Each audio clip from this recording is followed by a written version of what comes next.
आज मी जर मराठी भाषा असते ना तर मला माहिती नाही मी बोलू पण शकले असते की नाही. इतका मला आनंद झाला असा आणि आनंदाश्रू ढळले असते खऱ्या अर्थाने.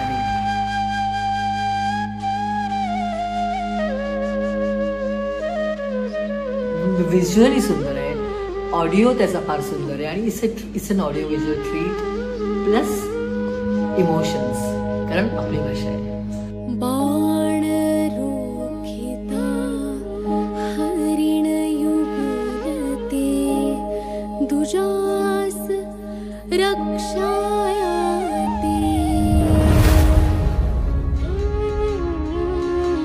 ही मला मुळात एक फॅन्टसी वाटते. म्हणजे सगळं असं काही होईल असं मला कधी वाटलेलंच नाही. आसपासचं जर का चित्र पाहिलं तर बुद्धिमान अभिनेत्री हे कॉम्बिनेशन सहसा आढळत नाही. ते मधुराच्या रूपाने आपल्याला मिळालेलं आहे.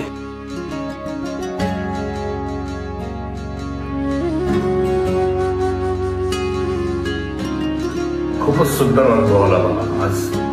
नसतो आला तर फार मोठ्या प्रकारामध्ये मुकलो असं वाटतं मला.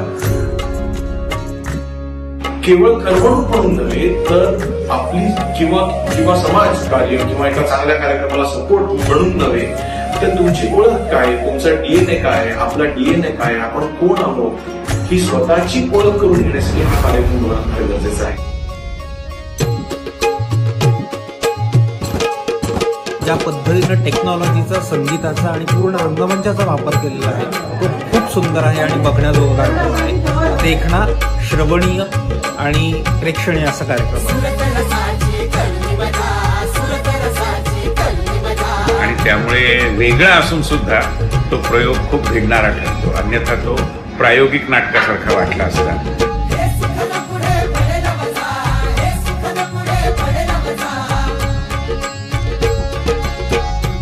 आपलीच भाषा आहे पण ती किती जुनी आहे, काय काय प्रवास करून ही भाषा आहे, आपल्या भाषेवर कुठल्या इतर भाषेचा प्रभाव आहे, हे सगळं आज कळाल्यावर इतकं छान वाटतं.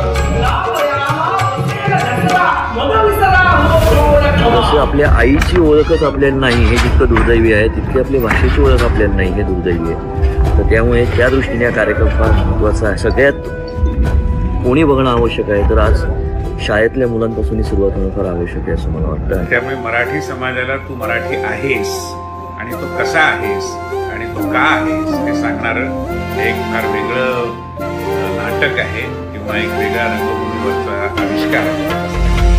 मराठी जिवंत राहावी, मराठी माणूस जिवंत राहावा, मराठी भाषा जिवंत राहावी आणि हा महाराष्ट्र अख्ख्या जगावर राज्य करावा अशी आमची भाषा आहे. आणि ती जिवंत ठेवण्याचं काम मधुराव आणि तिचं सगळी जी टीम करते आहे.